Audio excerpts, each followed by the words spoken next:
U.S. Attorney's manual about when they can grant immunity. It has to be in the public interest. They would have demonstrated, had to have gotten some information from him or from other sources that his information was credible, and then they would have to make a judgment that it was in the public interest for a case to grant him immunity.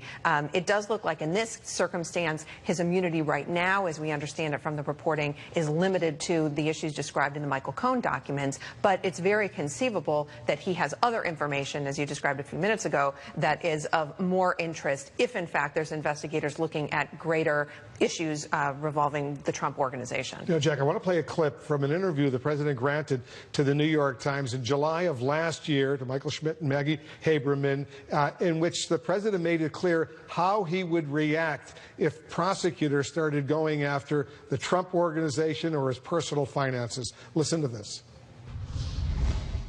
Mueller was looking at your finances, your family's finances, unrelated to Russia. Is that a red line?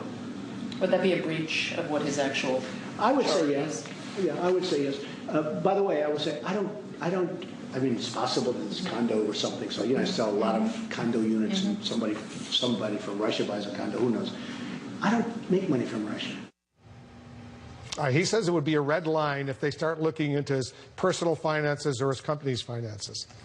It's not. He doesn't decide what a red line is. First of all, I think he's not terribly familiar with the charge that Special Counsel Mueller had, which was not only to investigate whether there was coordination between Russia and the campaign in connection with the 2016 election. It was also to follow up on any other criminal activity that might have been discovered in the course of that investigation.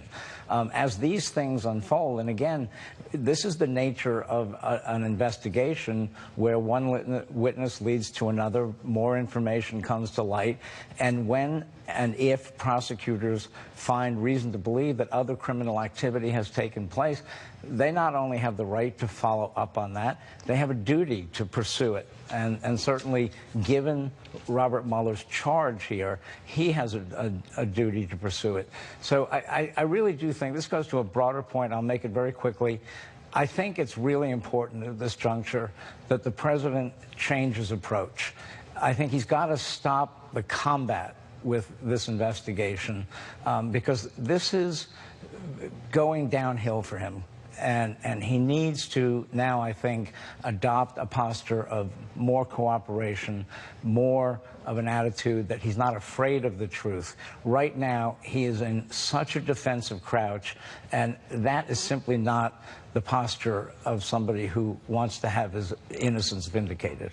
Does he have good legal advice? Is he getting good legal advice right now? This is such a sensitive moment for the President of the United States. Well, I would just add also that if there was a lesson from the Manafort trial, it's how devastating the financial professionals can be, because so much of that case was financial documents and then the accountants and other financial professionals who were able to provide the evidence. Whether or not the President's getting good legal advice, look, his legal team's been a mess for a year. It's constantly shifting. He has a White House counsel who testified for 30 hours in front of the special counsel's office, Don McGahn, who is, I presume, recused from the Russia investigation. So he has separate internal White House lawyers. And then he has a personal legal team where I take Rudy Giuliani's presence in this case really to be running a PR campaign and a counter-impeachment effort. In other words, everything that Rudy Giuliani does seems to be targeted towards a political audience and an audience on the Hill. That's very different from having behind-the-scenes lawyers who are giving advice about legal culpability and legal liability. But add to that, one of the major problems there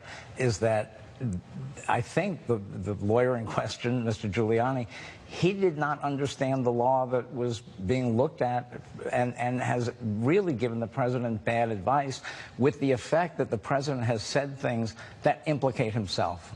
The campaign finance laws. Specifically the campaign finance laws.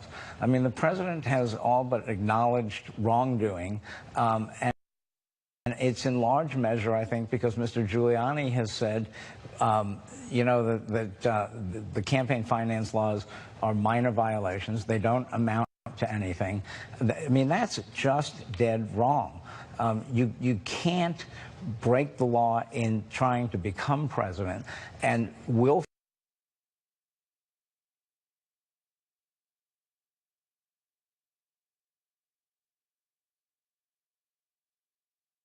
willful, knowing violations of the Federal Election Campaign Act are felonies. I mean, this is... Because on that point, and Jack makes an important point, Kerry, because the White House points out correctly the president has not been charged with any criminal wrongdoing. He has not been indicted with any criminal wrongdoing. But in all the federal plea statements that were made when Michael Cohen pleaded guilty to those 8 counts, especially to counts 7 and 8, the federal prosecutors do say that the President of the United States was, in effect, an unindicted co-conspirator. They call him a co-conspirator for all practical purposes, even though he wasn't formally charged or indicted. The president is individual one in the Michael Cohen plea documents. I mean, that is just such a dramatic and unique experience to have. We have a federal criminal case. Michael Cohen pled guilty. Michael Cohen said in court and in the documents that the individual who he coordinated with and who directed him to commit this campaign violation was the president. So clearly, it's a significant fact that the president is described, even if not by personal name, in these documents. And whether or not members of Congress politically want to take that as a significant federal crime, or whether they're going to wait for the Mueller investigation to conclude and see if there's an obstruction referral, or whether there are other federal crimes that implicate in some way the president's behavior, is a political question. The U.S. Attorney for the Southern District of New York says he's a co-conspirator, unindicted.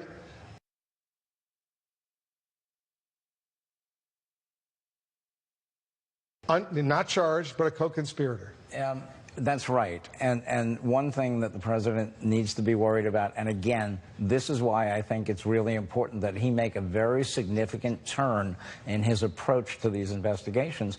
He needs to be worried about the fact that a willful violation, a criminal violation of the campaign finance laws is an impeachable offense. I think there's little doubt that the impeachment clause would cover criminal activity in attaining the office, not just in carrying out the office of President of the United That's for States. Politicians to decide if it ever does get to the House of Representatives, and if it passes the House of Representatives, they'll... That the founders, George Mason among them, specifically addressed what should happen if a president conducts himself in a criminal fashion in attaining the office of president. And specifically talked about how that should be a subject of an impeachment. Well, we'll see if it ever gets that far very quickly. The president is not taking the advice that Jack is giving, though. The president is going on the offensive against the justice system. Right. And he is going on the offensive against the Attorney General, who sits atop the Justice Department, which still governs the Southern District of New York and the Mueller investigation. And so he is exactly not acknowledging the significance of federal crimes. He is attacking prosecutors, and he is attacking the justice system. It's all a witch hunt. Business official to the President of the United States. He has been granted immunity in exchange for testimony involving the Michael Cohen hush money payments to 2 women, at least 2 women, who have accused the President of having sexual affairs with them. We're following that story. This represents another major setback for the President in this entire investigation. Much more on that coming up. But we're also following very, very sad news coming out of Arizona. The family of John McCain says the senator has decided to discontinue medical treatment for brain cancer. He was diagnosed last year with an aggressive glioblastoma, and the prognosis was very serious. Both Senator McCain's wife and daughter put out statements just a little while ago on Twitter. Quote, "I love my husband with all my heart. God bless everyone who has cared for my husband along this journey." And Meghan McCain tweeted this: "My family is deeply appreciative of all the love and the generosity you have shown us during this past year. Thank you for all your continued support and prayers. We could not have made it this far without you. You've given us strength to carry on." Joining us now, our senior political analyst, Mark Preston, and our chief medical correspondent, Dr. Sanjay Gupta. So the reaction has been pouring in. Mark, what are you hearing? Well, Wolf, you can really judge a man's character in his place in life by what his enemies say to him. And what we've seen today is an outpouring of support. And let me just say enemies. Someone such as Mitch McConnell, he was the Republican leader who John McCain clashed with all the time.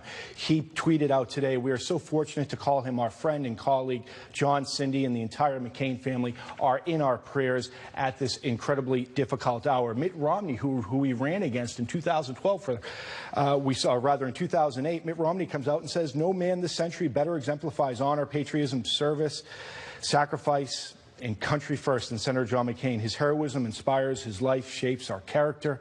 I'm blessed and humbled by our friendship." Wolf, we are really starting to see an outpouring of support for Senator John McCain, somebody who not only served in the United States Senate, in Congress, but